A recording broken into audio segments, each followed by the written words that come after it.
We have a vaccine that's coming. It's ready. It's going to be announced within weeks, and it's going to be delivered. We have Operation Warp Speed, which is the military is going to distribute the vaccine. I can tell you from personal experience that I was in the hospital, I had it, and I got better. And I will very high rate. The expectation is we'll have another 200,000 Americans dead between now and the end of the year. If we just wore these masks, the president's own advisors have told him, we could save 100,000 lives. And we're in a circumstance where the president thus far and still has no plan, no comprehensive plan. What I would do is make sure we have everyone encouraged to wear a mask all the time. I would make sure we move in the direction of rapid testing, investing in rapid testing. I would make sure that we set up national standards as to how to open up schools and open up businesses so they can be safe, and give them the wherewithal, the financial resources to be able to do that. The best, lowest number in carbon emissions, which is a big standard that I notice Obama goes with all the time.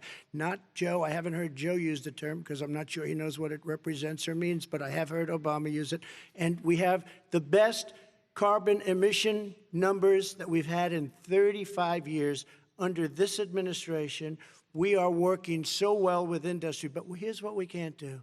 Look at China. How filthy it is. Look at Russia. Look at India. It's filthy. The air is filthy.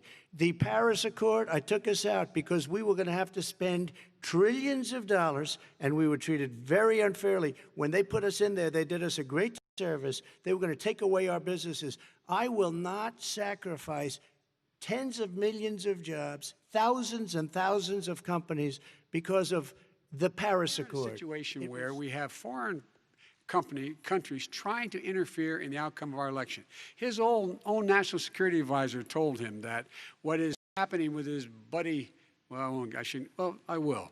His buddy, Rudy Giuliani, he's being used as a Russian pawn. He's being fed information that is Russian, that is not true. And then what happens? Nothing happens. And then you find out that everything that's going on here about Russia is wanting to make sure that I do not get elected the next president of the United States because they know I know them and they know me. I don't understand why this president is unwilling to take on Putin when he's actually paying bounties to kill American soldiers in Afghanistan, when he's engaged in activities that are trying to destabilize all of NATO. I don't know why he doesn't do it, but it's worth asking the question.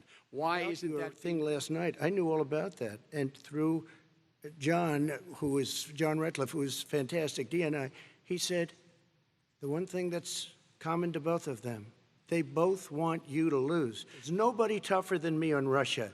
Between the sanctions, between all of what I've done with NATO, you know, I've got the NATO countries to put up an extra $130 billion, going to $420 billion a year. That's to guard against Russia. I sold, while he was selling pillows and sheets, I sold tank busters to Ukraine. There has been nobody tougher on Russia than Donald Trump. And I'll tell you, they were so bad. They took over the submarine port. You remember that very well. During your term, during you and Barack Obama, they took over a big part of what should have been Ukraine. You handed it to them, but you were getting a lot of money from Russia. They were paying you a lot of money, and they probably still are. But now, with what came out today, it's even worse. All of the emails, the horrible emails of the kind of money that you were raking in, you and your family. And Joe, you were vice president when some of this was happening, and it should have never happened. If you like this video, share it and subscribe to Business Standard. For more news, views and insights, log on to www.business-standard.com. Do also follow us on YouTube, Twitter, Facebook, Instagram, Telegram and LinkedIn.